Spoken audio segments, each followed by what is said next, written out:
তো সকালবেলা চা নিয়েছি, এই যে দুটো বিস্কুট নিয়ে বসেছি এই চেয়ারটাতে। আর এখান থেকে বাগানের দিকে তাকালে বেশ ভাল লাগে, জানলা দিয়ে যথার্থ রোদ আসছে, মেঘলার মতো হালকা হালকা রোদ আছে।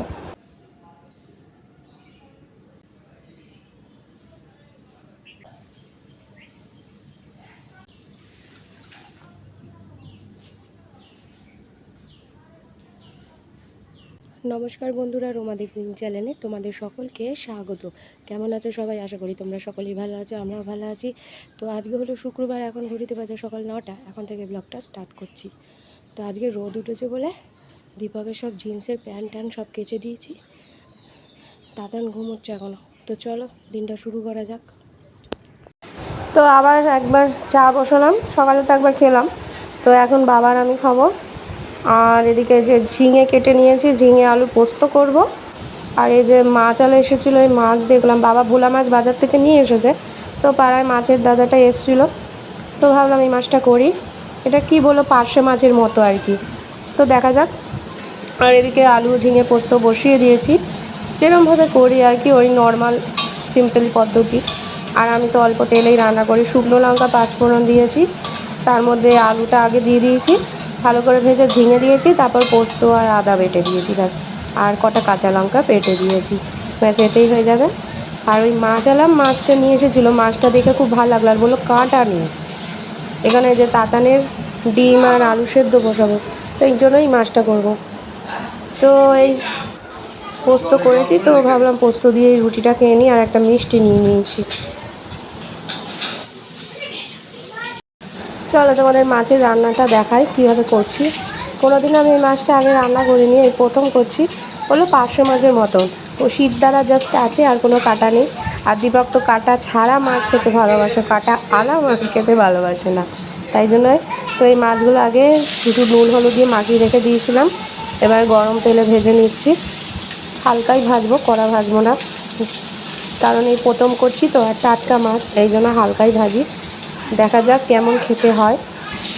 অনেকটাই পার্শে মাছের মতো দেখতেই লাগছে, আর যখন ভাজি গন্ধটা ওরকমই বেরোচ্ছিল। তো দেখা যাক রান্নাটা করার পর সবাই কেমন বলে। তো মাছ ভাজা সব কমপ্লিট। এবার আমি এই যে কালো জিরে শুকনো লঙ্কা ফোড়ন দিয়ে দিয়েছি। এবার এর মধ্যে যে সর্ষে, একটুখানি সর্ষে পোস্ত আর কাঁচা লঙ্কা আর একটু আদা, ব্যাস এই বেটে দিলাম, আর কিচ্ছু দিইনি। এবার এটাকে ভালো করে কষিয়ে নেব, এটাকে ভালো করে কষাতে হবে। এবার এর মধ্যে একটু নুন আর হলুদ দিয়ে দিলাম। এবার এটাকে খুব ভালো করে কষিয়ে নিচ্ছি। আর যতক্ষণ তেল না আর কি ছাড়ছে, ততক্ষণ এটা ভালো করে কষানো হবে। তেল ছাড়া মানেই হলো ভালো করে কষানো কমপ্লিট। আর এই মিক্সিং বলে যাটুকু লেগেছিলো, একটু জল দিয়ে এটা ঝেঁকিয়ে নিলাম। এবার এই জলটা এর মধ্যে দিয়ে দেবো, এবার কষিয়ে নিচ্ছি। এটা মাখা মাখা হবে, বেশি আর কি ঝোল হবে না। তো এটা ভালো করে কষিয়ে নিই, দেখা যাক কতক্ষণ সময় লাগে।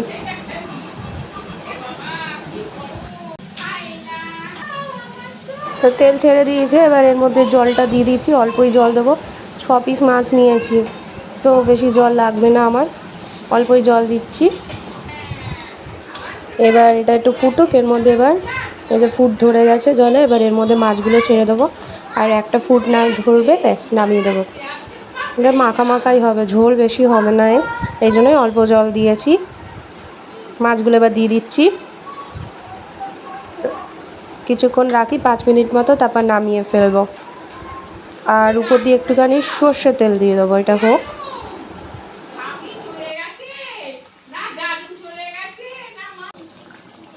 তো এবার হয়ে গেছে, এবার উপর দিয়ে একটুখানি সর্ষে তেল দিয়ে এবার এটাকে নামিয়ে দিই। ভালো গন্ধ বেরিয়েছে কিন্তু মাছটার থেকে।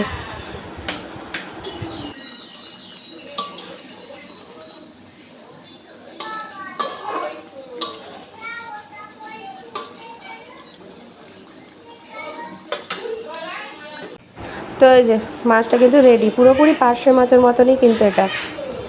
এবার ভোলা মাছটা করবো, চলো।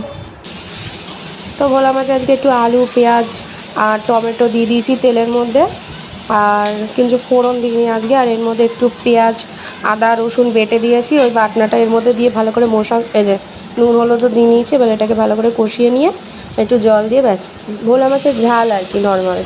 পেঁয়াজ, আদা, লঙ্কা, রসুন, ব্যাস। আর একটু জিরে ধনেও দিয়েছি সাথে, সেটাকে বেটে নিয়েছি। এবার এটাকে ভালো করে কষিয়ে নিচ্ছি। ভোলা মাছটা হয়ে গেলেই হয়ে যায়। চলো, সকাল থেকে রোদ ছিল, আবার দেখো মেঘলা আকাশ হয়ে গেছে, আবার আকাশটা মেঘ করে আসছে।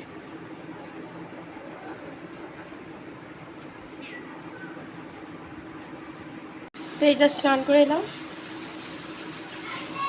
তাতা নই ঘরে রয়েছে, দীপক চলে এসেছে, দীপক স্নানে গেছে। এবার আমিও খাওয়া দাওয়া করবো। তাতানকে আজকে আর আগে ঘুম পাড়াবো না, খেয়ে দে তারপর ঘুম পাড়াবো। আজকে সকালে ও 10:30 নাগাদ উঠেছে, কালকে উঠেছিল 9টায়, আজ 9টায় উঠেছিল বলে তাড়াতাড়ি ঘুমিয়ে পড়েছিল, এই জন্য বিকালে তাড়াতাড়ি উঠে গিয়েছিল। কিন্তু আজকে কোনো চান্স নেই। কালকে রাতেও তাড়াতাড়ি ঘুমিয়ে পড়েছিল। বৃষ্টি করি, আর যখন বৃষ্টি তোমার পরে রেগুলার, তখন মনে হয় দূর কেন এরকম হচ্ছে। আবার কিছু পাবলিক আছে রেগে যাবে বললে কেন এত বৃষ্টি হচ্ছে, কিন্তু বৃষ্টির তো দরকার, সত্যিই দরকার। মুষলধারা হোক তাও একটা, কিন্তু ওই ছিঁড়াপাড়া নিম্নচাপের মতো হয়, ওটা ভালো লাগে না। মুষলধারে বেশ হবে 1 ঘন্টা, বেশ ওয়েদারটা ঠান্ডা করে দেবে, ওটাই ভালো লাগে। তো এই যে ভাত নিয়েছি, আর এখানে এই যে ভোলা মাছের ঝাল করেছি, আর ওই মাছটা পার্শে মাছের মতো সেটার ঝাল করেছি, এই যে এটা। আর ওদিকে হচ্ছে যে কালকের ডাল ছিল, এটা দীপকই খাবে, ডালটা ফুটিয়ে রেখেছি। ব্যাস এই করেছি আজকে, আর বেশি কিছু করিনি। আর পোস্তর তরকারি করেছি, এই যে। চলো খেয়ে নিই দুপুরের লাঞ্চ, এই হলো আজকে সিম্পল। চলো। তো এই সন্ধ্যেবেলা চা নিয়ে যে চা বিস্কুট খাচ্ছি, আর ওদিকে টিভিতে তোমার কি হচ্ছে জানি না, খবর শুনছি। আজকে সন্ধ্যের টিফিনে একটু ছাতু মুড়ি খাচ্ছি অনেকদিন পর। তো দীপক বাড়ি চলে এসেছে, তাতে না এতক্ষণ এই ঘরে ছিল, এবার ঠামি দাদুর কাছে গেছে। ও যা করে সারাক্ষণ। তো চলো এবার একটু খাওয়া দাওয়া করে নিই। সন্ধ্যেবেলা ছাতু খেয়েছি, তো ওই ছাতু মুড়ি অনেকদিন পর খেয়েছি, খিদা পাচ্ছিলো, কী খাবো, তেলে ভাজা ভালো লাগে না। তবে ছাতু মুড়ি খেয়েছি, পেটটা একটু ভর্তি আছে। তো দেখি, মা তো রুটি করেছে, রুটি না করলে মা আবার রেগে যাবে, রুটি না খেলে অতগুলো রুটি বাসি হয়ে যাবে। তো চলো, এখন ঘড়িতে তোমার কটা বাজে, 11টা বাজে। চলো খেয়ে নিই। তো এই যে রাতের ডিনারে ওই মাছ আর খাইনি, ভোলা মাছ খাচ্ছি, আর পোস্ত আর মিষ্টি নিয়ে নিয়েছি। তো চলো খেয়ে নিই। তো এখন ঘরে খাওয়া দাওয়া হয়ে গেছে, ঘড়িতে বাজে তোমার 11:30 বেজে গেছে, 11:45 বাজে। এবার তাড়াতাড়িকে ঘুম পাড়াবো। আর এই যে এখন এই ফ্যান এখন চালাতে হচ্ছে, কারণ এমনই গরম, এসি চালালে খুব শীত করবে, আর এই স্ট্যান্ড ফ্যান চালালে মানে এমনি সিলিং ফ্যানের হাওয়াতে গরম লাগবে, তাই জন্য স্ট্যান্ড ফ্যানটা চালাবো আর কি একটু পরে, ঘর আওয়াজ হবে এই জন্য। কিন্তু হাওয়াটা খুব মিষ্টি। এবার তাতানকে ঘুম পাড়াবো বলে, ও যতক্ষণ না ঘুমায় না তাতান ততক্ষণ ভয় লাগে ফ্যান নিয়ে, কখন আবার নেমে গেল ঘর থেকে, এই আর কি।